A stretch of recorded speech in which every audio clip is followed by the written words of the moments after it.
కేసీఆర్ గారికి కరీంనగర్ అనే సెంటిమెంట్ ఉన్న విషయం మీకు బాగా తెలుసు. కరీంనగర్లో ఏ కార్యక్రమం ప్రారంభించినా తప్పకుండా విజయవంతం అవుతుంది అనేది మన నాయకుడి యొక్క విశ్వాసం.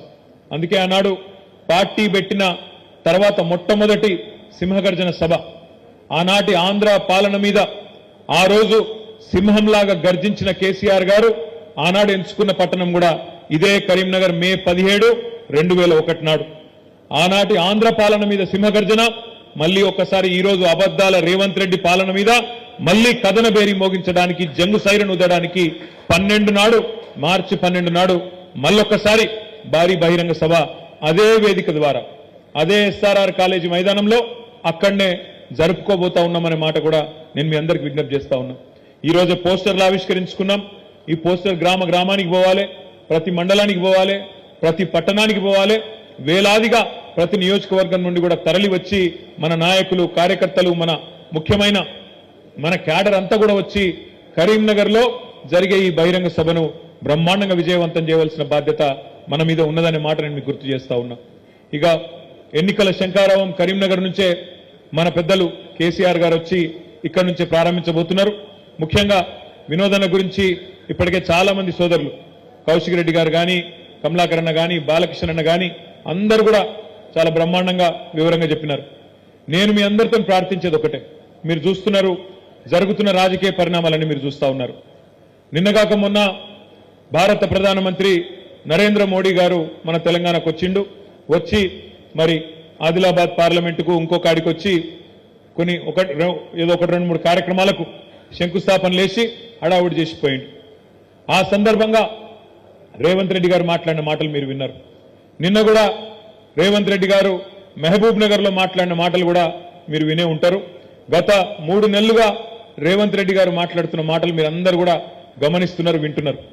కానీ నాకైతే నిన్న అర్థం కాలేదు. మహబూబ్ నగర్ లో ఆ భాషా ప్రయోగము, ఆ ఆవేశంతో ఊగిపోవడము, నోటికొచ్చిన మాటలు, అంటే అధికారంలో ఉండి కూడా ఇంత ఫ్రస్ట్రేషన్ ఎందుకో, ఇంత ఆగమాగం ఎందుకైతుండో నాకైతే అర్థమైతలేదు.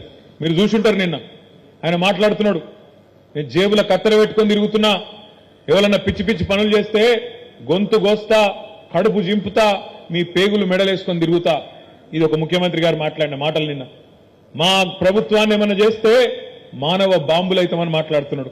చాలా విచిత్రంగా అనిపిస్తున్నది నాకు తెలియక అడుగుతా, జేబుల కత్తెరలు పెట్టుకుని ఎవడు తిరుగుతాడే?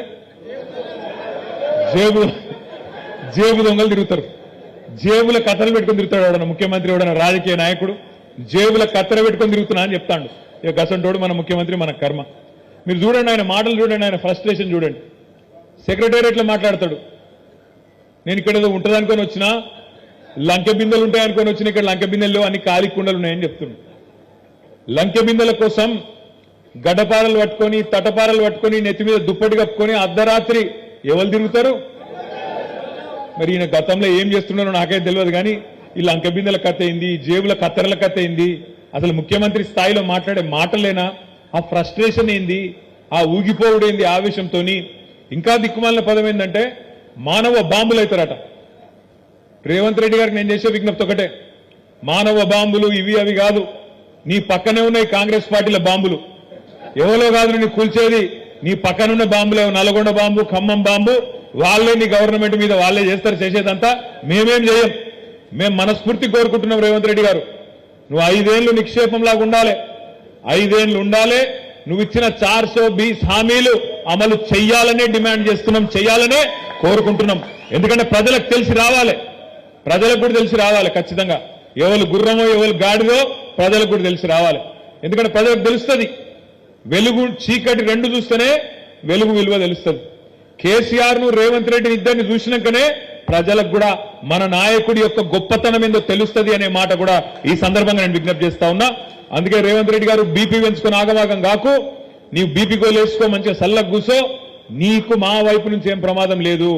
నీకు ప్రమాదం అంటూ ఉన్నదంటే నీ పక్కన కూర్చొని నీ కాంగ్రెస్ లతో ఉన్నది తప్ప మా నుంచి నీకేం బాధ లేదు. నువ్వు 5 ఏళ్లు కొనసాగు, నువ్వు అట్లే ఉండు.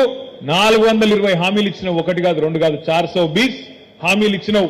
ఆ 420 హామీలు నిలబెట్టుకోకపోతే ఎంబడబడతాం, ఎంటాడతాం, ఇడిచిపెట్టమనే మాట కూడా నేను విజ్ఞప్తి చేస్తా ఉన్నా. మిత్రులారా, మీ అందరికీ నేను ఒకటే కోరేది, ఈరోజు మార్చి 7వ తారీఖు సరిగ్గా రేవంత్ రెడ్డి ప్రభుత్వం వచ్చి 90 రోజులు నిండిన రోజు ఈరోజు. మార్చి 17 నాడు 100 రోజులు నిండుతుంది. 100 రోజుల్లో చాలా చేస్తా అని చెప్పిండు రేవంత్ రెడ్డి గారు. ఏమేం చెప్పిండు ఒకసారి యాద్ చేసుకోండి. కేసీఆర్ బిచ్చమేసినట్టేస్తున్నాడు 10,000 రైతు బంధు.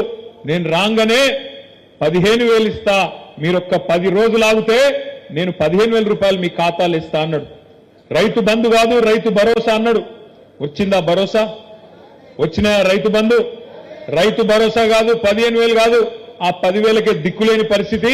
ఇలా రైతులు పాపం కొంతమంది మోసపోయి ఓట్లు వేసిండ్రు. వాళ్ళు బాధపడుతున్నారు, ఆగమైతున్నారు. అయ్యో అనుకోకుండా వీళ్ళ దొంగ మాటలు నమ్మి, మోసపు మాటలు నమ్మి ఓట్లేసినాం కదా, మరి కేసీఆర్ ఇచ్చే రైతు బంధు కూడా వడకపాయ కదా అని చెప్పి ఇలా ఒకళ్ళ ముఖాలు ఒకళ్ళు చూసుకుంటా ఉన్నారు. మన దగ్గరకు వస్తలేరు. వచ్చి చెప్పేందుకు కొద్దిగా అభిమానం అడ్డం వస్తుంది. మరి ఓటమి వాళ్ళకేస్తే మీ వీళ్ళని అడిగితే ఎట్లా అని చెప్పి కొద్దిగా పాపం కింద మీద అయితా ఉన్నారు.